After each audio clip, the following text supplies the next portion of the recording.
Google की दुनिया से बचना इम्पॉसिबल है। इसके 20 साल के सफर में गूगल ने बिल्कुल बदल दिया है वो तरीके जिससे हम ऑनलाइन दुनिया से इंटरेक्ट करते हैं और अपनी जिंदगी जीते हैं। गूगल से इतना इम्पैक्ट डाला है कि आज हम गूगल को वर्ब के रूप में भी यूज करते हैं। पर क्या सच में इसकी बिग डाटा और फ्री एक्सेस का वर्ल्ड उतना अच्छा है? और क्या गूगल अपनी पावर को फ्यूचर में भी बनाए रख पाएगा? जब हम बात करते हैं गूगल के पास सभी लोगों का डाटा होने की, तो एक बात क्लियर है, गूगल इस डाटा को पूरी तरह से सिक्योर नहीं रखता।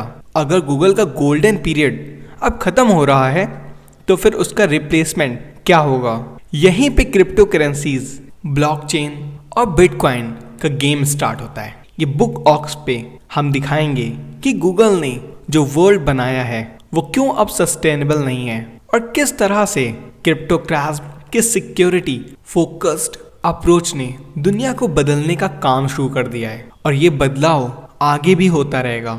Chapter 1, George Gilder, life after Google, the fall of big data and the rise of blockchain economy. आज जो गूगल ने वर्ल्ड बनाया है वो क्यों सस्टेनेबल नहीं है? क्या उसके सर्वर्स पर जो डाटा है वो हमेशा सिक्योर रहेगा या फिर हमारे डाटा का मिसयूज होगा? इस जवाब को समझने के लिए हमको क्रिप्टो करेंसीज और ब्लॉकचेन को समझना ज़रूरी है। ये टेक्नोलॉजीज जो कि सिक्योरिटी पर फोकस करती हैं, दुनिया को बदलने का काम शुरू कर चुकी हैं और ये बदलाव आगे भी होगा, चाहे हम उसे कैसे भी देखें। जब हम ब्लॉकचेन के बारे में बात करते हैं तो ये एक तरह का डिसेंट्रलाइज सिस्टम है जहाँ कोई सेंट्रल अथॉरिटी नहीं होती।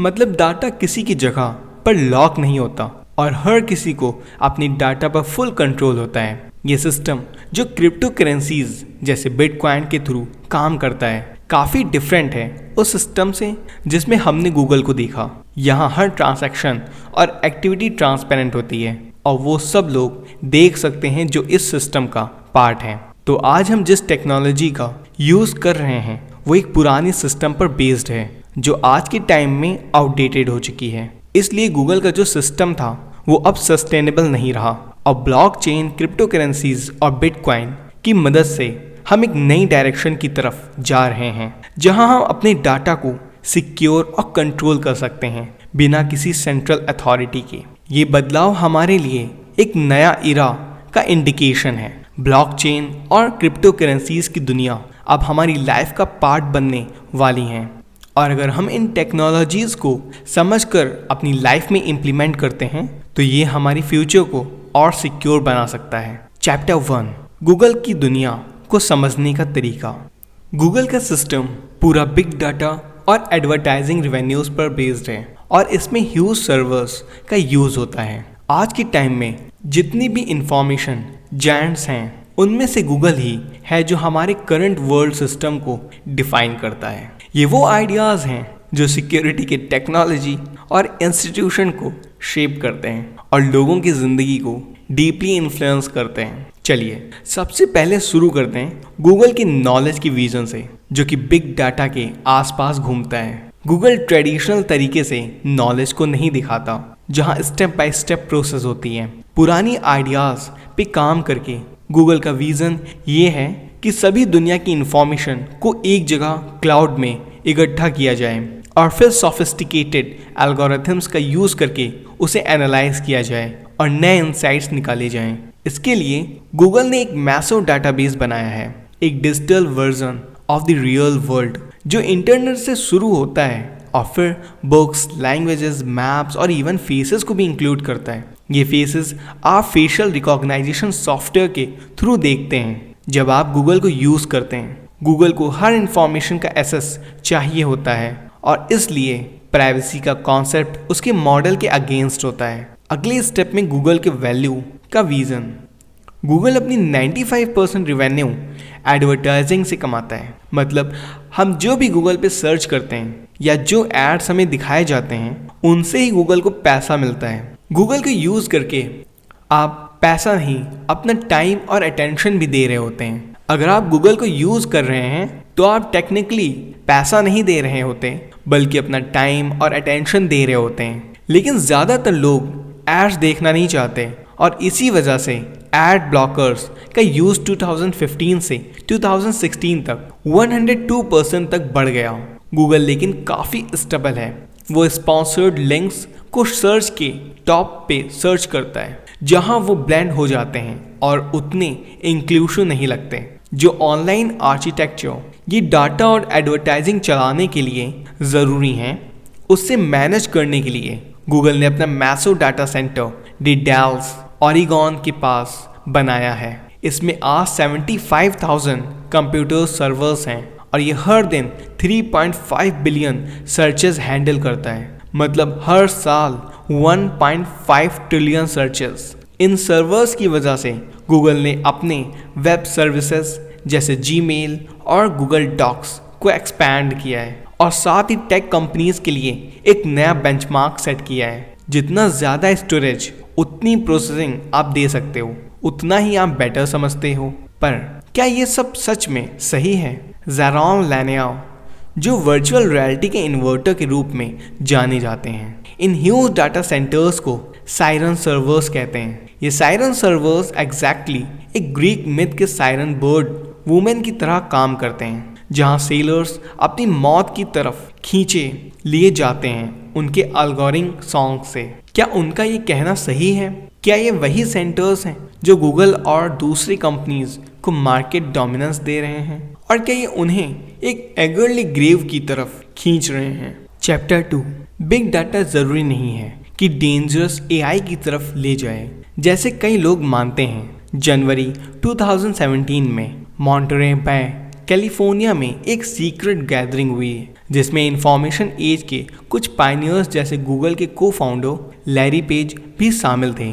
इनके इंटेंशंस था दुनिया को आर्टिफिशियल इंटेलिजेंस के ग्रोइंग रिस्क के बारे में बताना और अवेयर करना। लेकिन ज़्यादातर जो अटेंडीज थे वो एक्चुअली एआई को सिलिकॉन वैली में डेवलप कर रहे थे।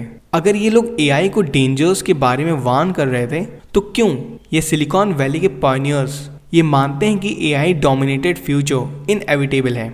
अगर ये लोग इसे डेवलप नहीं करेंगे तो कोई और कर लेगा। तो सबसे ज़्यादा अच्छा काम जो आज वो कर सकते हैं वो ये है कि वो इसमें शामिल होकर लोगों को उसके डेंजर्स के बारे में अवेयर करें। पर क्या ये डेंजर्स सच में रियल हैं? इसका पता लगाने के लिए हमें सबसे पहले मैथमेटिक्स की हिस्ट्री को समझना होगा।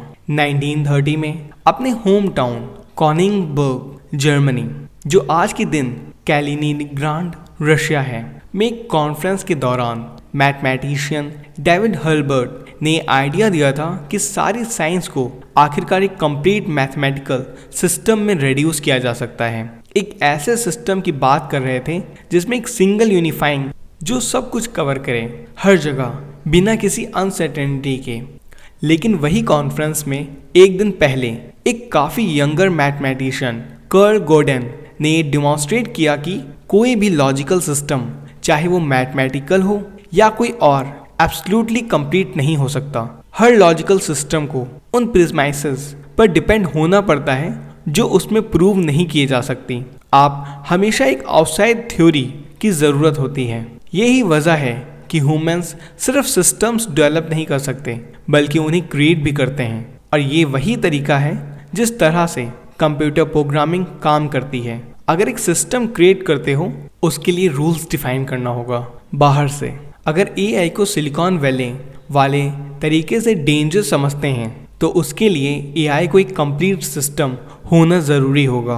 अगर ये कंप्लीट होता तो जब इसके पास दुनिया का सारा डाटा होता, जो हमने गूगल के केस में देखा, ये अपने आप को डाटा से सीख लेता था बिना ह्यूमन इनपुट के और तेज तरीके से ह्यूमन इंटेलिजेंस को पीछे छोड़कर हम पर डोमिनेंस भी पा सकता था। लेकिन हमें इससे डरने की ज़रूरत है क्योंकि जैसे गॉर्डन ने डिमॉन्स्ट्रेट किया, सारे लॉजिकल सिस्टम्स इनकम्प्लीट होते हैं। इसका मतलब है कि अगर एआई सच में एक थ्रेट है तो उसे पहले उसे इस तरीके से प्रोग्राम किया जाना होगा। एआई खुद से नहीं कर सकता क्योंकि उसे हमेशा एक आउटसाइड अथॉरिटी की ज़रूरत होगी, यानी हम ह्यूमंस जो इसे प्रोग्राम करते हैं।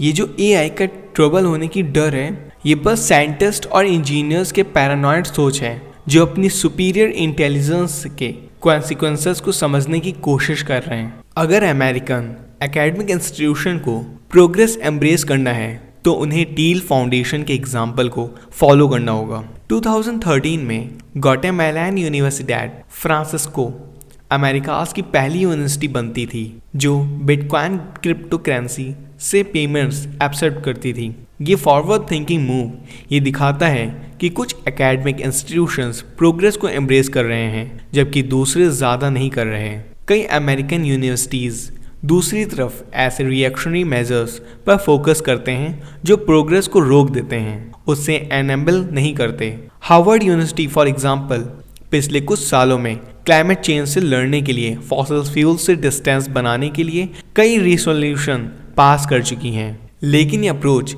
ज़्यादा इस बात पर फोकस करती है कि चीज़ें कैसे रोकनी हैं, ना कि ये सिखाती हैं कि कैसे इनोवेटिव होकर आगे देखते हुए फ्यूचर का सलूशन फाइंड किया जाए। कुछ और यूनिवर्सिटीज़ अपनी रेपुटेशंस को एजुकेशन से ज़्यादा बढ़ाने पर फोकस करती हैं। स्टीवन ट्रांसबर्ग जब 20 साल तक जॉर्ज वाशिंगटन स्टेट यूनिवर्सिटी के प्रेसिडेंट थे तब ट्यूशन फीस $27,000 से बढ़कर $60,000 से ज़्यादा हो गई थी और इसके बावजूद एजुकेशन स्टैंडर्ड्स में कोई इम्प्रूवमेंट नहीं आई। और ट्रांसबर्ग ने यह भी कहा था कि यूनिवर्सिटी से डिग्री लेना एक ट्रॉफी बन गई है।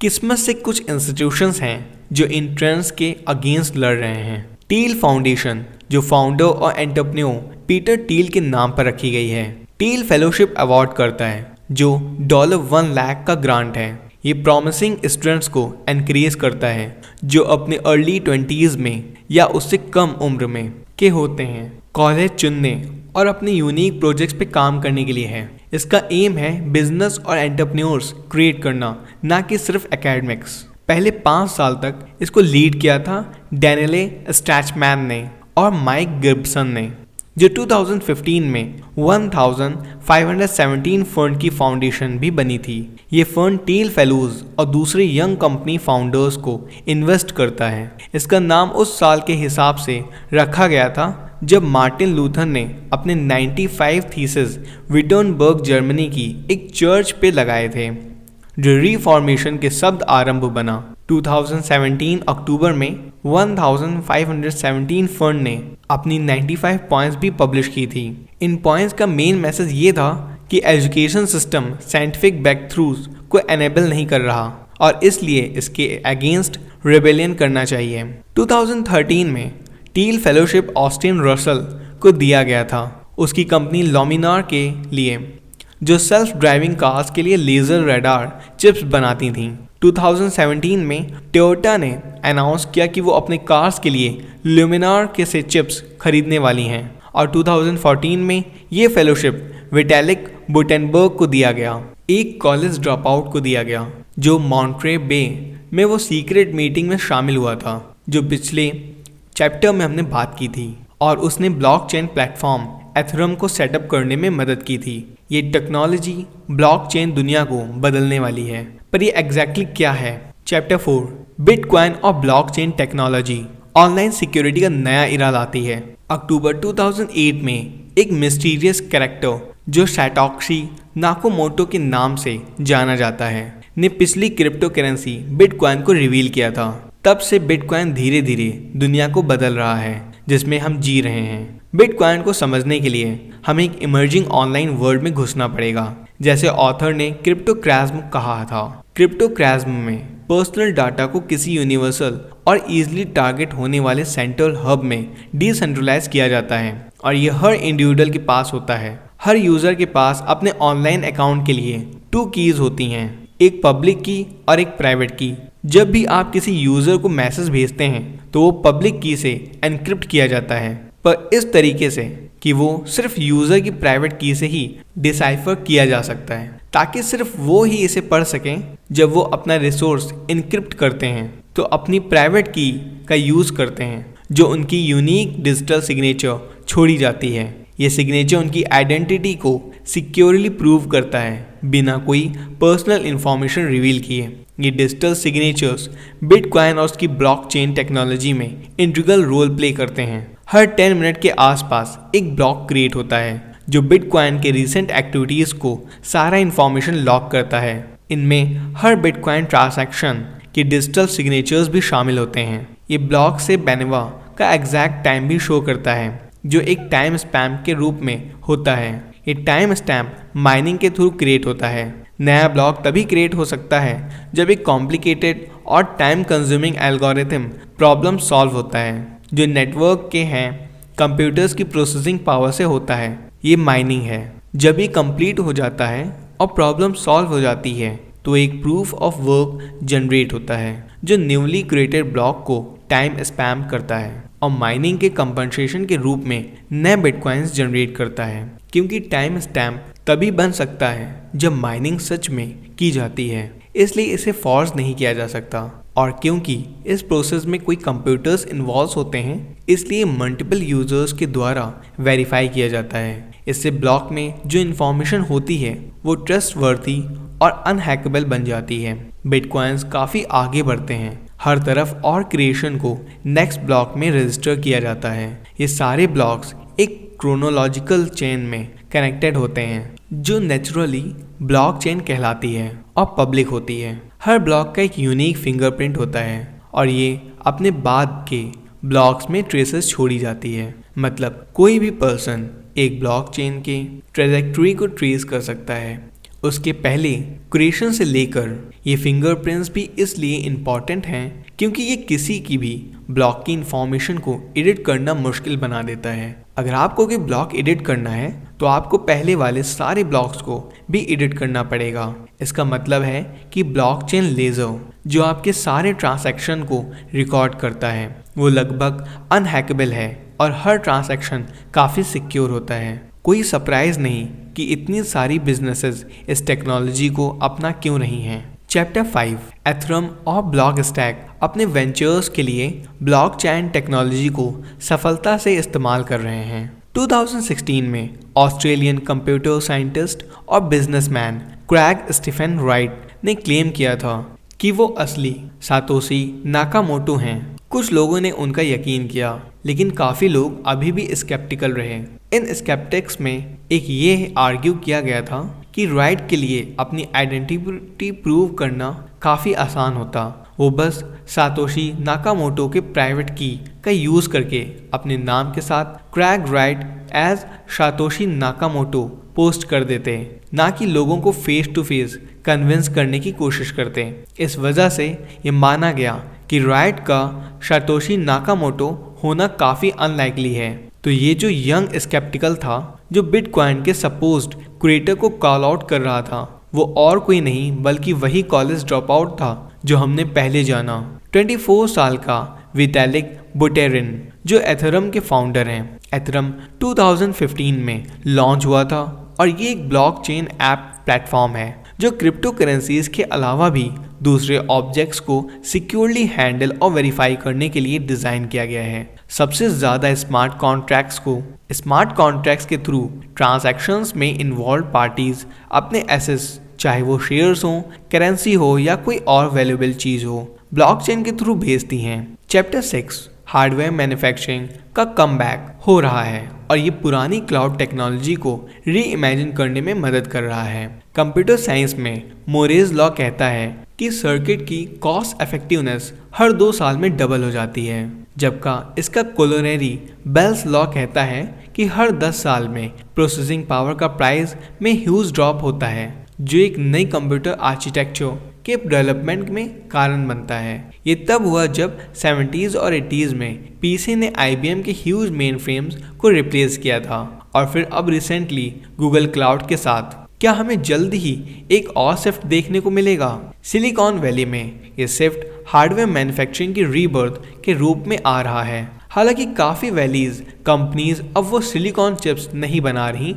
जो इस एरिया को नाम दे चुकी थीं। कुछ कंपनीज जैसे निवेडिया और उनके चीफ साइंटिस्ट बिल टैली भी अभी ये कह रहे हैं, लेकिन ये कंपनीज एक नए डायरेक्शन में जा रही हैं। फास्ट लेकिन एनर्जी डिमांडिंग हॉट चिप्स के बजाय अब कूलर और ज़्यादा एफिशिएंट चिप्स बनाई जा रही हैं, जो अब चीपर सर्किटरी के थ्रू पॉसिबल हो गई हैं। डेली ने हमेशा ग्राफिक्स प्रोसेसर्स और उनके पैरेलल प्रोसेसिंग सिस्टम्स की कैपेबिलिटीज़ को चैंपियन किया है, जहां मल्टीपल फंक्शंस के साथ जेंटली और इफेक्टिवली रन करते हैं। बिना एक ही इंफॉर्मेशन हाईवे पर डाटा को रिपीटली मूव करने का। उनका मानना है कि types of processors emerging fields में काफ़ी क्रूशियल हो सकते हैं, जैसे सेल्फ ड्राइविंग कार्स के सेंसर्स में, जहां लाइफ और डेथ का सवाल होता है। कई अलग अलग ऑब्जेक्ट्स और इवेंट्स को सिमल्टेनियसली एनालाइज और इंटरप्रेट करते हैं। गूगल और दूसरे इंफॉर्मेशन जायंट्स इस बीच अभी भी अपने मैसिव और ग्रोइंग सेंट्रलाइज्ड सर्वर्स को सपोर्ट करने के लिए चीपर और ज़्यादा मीनिंगफुल प्रोसेसिंग पावर अचीव करने की कोशिश में लगे हुए हैं। एक्चुअली लगता है कि कंपनीज अभी ज़्यादा पावर डिमांड कर रहे हैं, जो करंट टेक्नोलॉजिकल लैंडस्केप में फीसिबल नहीं है। लेकिन जो टेक्नोलॉजीज सेंट्रलाइज्ड क्लाउड्स का यूज़ नहीं करती, उनमें काफ़ी एग्जिस्टिंग डेवलपमेंट्स हो रहे हैं। एक ऐसी ही डेवलपमेंट का नाम है गोलम, जो एथरम ब्लॉकचेन प्लेटफॉर्म पर बिल्ड है। गोलम अपने आप को एयरबीएनबी फॉर कंप्यूटर्स के रूप में डिस्क्राइब करता है। यह आपके कंप्यूटर की प्रोसेसिंग पावर को रेंट पर लेता है जब आप उसका यूज़ नहीं कर रहे होते, और इससे एक ह्यूज वर्चुअल सुपर कंप्यूटर में कन्वर्ट कर लेता है। ये ह्यूज प्रोसेसिंग पावर क्रिएट करता है, जिससे यूजर्स को नॉर्मली एक्सपेंसिव प्रोसेसर्स जैसे कंप्यूटर ग्राफिक रेंडरिंग को काफ़ी सस्ते में करने का मौका मिलता है, बिना गूगल जैसे मैसिव और एक्सपेंसिव साइरन सर्वर्स की ज़रूरत के। और इंडिविजुअल स्टोरेज और सॉफ्टवेयर को सिक्योर रखा जाता है ब्लॉकचेन टेक्नोलॉजी का यूज़ करके।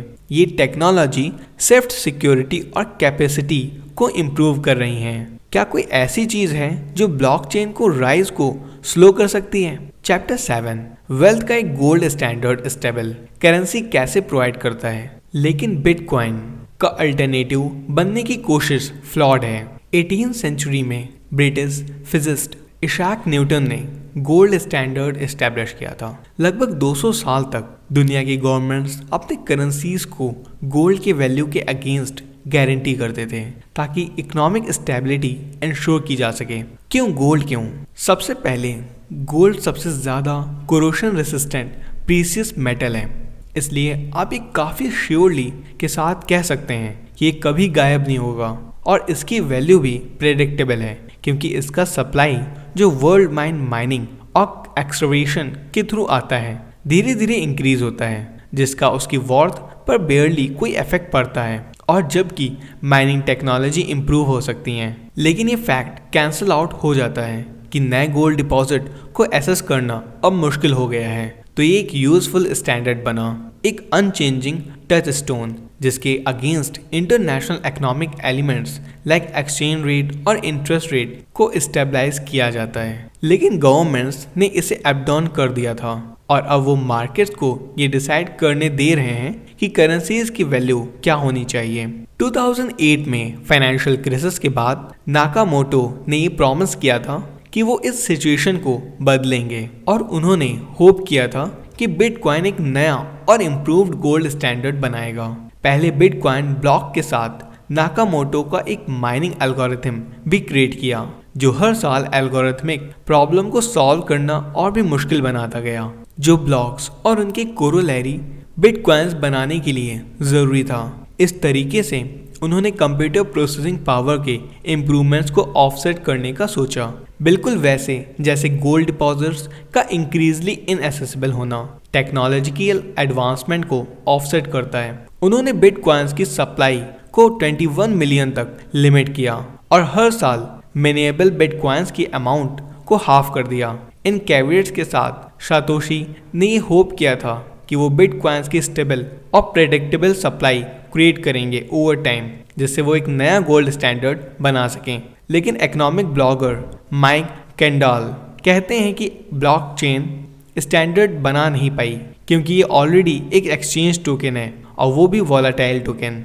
क्योंकि इसका सप्लाई फिक्स्ड है, इसलिए डिमांड में चेंज के रिस्पॉन्स में इसकी वैल्यू में वाइल्ड फ्लक्चुएशंस होते हैं, और ये ऑलरेडी हो चुका है। 2017 और 2018 के बीच बिटकॉइन की वैल्यू $1,183 से लेकर $19,401 तक रेंज हुई थी। तो इस पर्सपेक्टिव में कैसे बिटकॉइन एक प्रेडिक्टेबल और स्टेबल स्टैंडर्ड बन सकता है? सातोशी ने ब्लॉकचेन और क्रिप्टो करेंसीज में काफ़ी अमेजिंग टेक्नोलॉजिकल एडवांसेस किए, लेकिन उनकी रियल वर्ल्ड इकोनॉमिक्स समझने की अंडरस्टैंडिंग फ्लॉड हो सकती है। अब दूसरे क्रिप्टो करेंसीज के ऊपर है कि वो बाकी मिस्टेक्स को कैसे फिक्स करते हैं और क्रिप्टो क्राफ्ट को बिल्ड कैसे करते हैं और इससे गूगल के क्लटर्ड और एक्सपेंसिव सिस्टम्स से बाहर निकलने का एक रास्ता पेव करते हैं। लाइफ आफ्टर गूगल में जॉर्ज गिल्डर के हमारे इस बुक ऑक्स में सुनने के लिए धन्यवाद। बुक ऑक्स का मेन टेक अवे ये है कि गूगल ने एक ऐसी दुनिया बनाई जो जहां इंडिविजुअल सिक्योरिटी को सेंट्रलाइज हब का डाटा स्टोरेज के मुकाबले में दूसरे नंबर पे रखा गया, लेकिन अब इसका डोमिनेंस टिपिंग पॉइंट तक पहुंचने वाला लगता है। जो क्रिप्टोकरेंसी और ब्लॉकचेन है वो डोमिनेट और ट्रेडिशनल सिस्टम से अलग काम करेंगे और ये इंडिविजुअल डाटा को प्रोटेक्ट करने और ऑनलाइन बिजनेस करने का एक बिल्कुल नया तरीका सेट करता है। ये गूगल के क्लटर्ड और एग्जॉस्टिव सिस्टम को तोड़कर काफ़ी फील्ड्स में प्रोग्रेस और टेक्नोलॉजिकल चेंज को एनेबल कर सकता है। अगर कंपनीज और इंडिविजुअल्स अपने पास्ट अचीवमेंट के बजाय फ्यूचर को बिल्ड करने पे फोकस करते हैं तो वो टेक्नोलॉजी को इम्प्रूव और इनोवेट करते हुए सभी लोगों के लिए सर्विस दे सकते हैं, ना कि बस उन्हीं के लिए जो ऑलरेडी पावरफुल हैं। अगर आपको ये किताब अच्छी लगी हो तो अपना फीडबैक ज़रूर दें। अगर आपको ये किताब सुनने में अच्छी लगी हो तो लाइक और सब्सक्राइब करिए।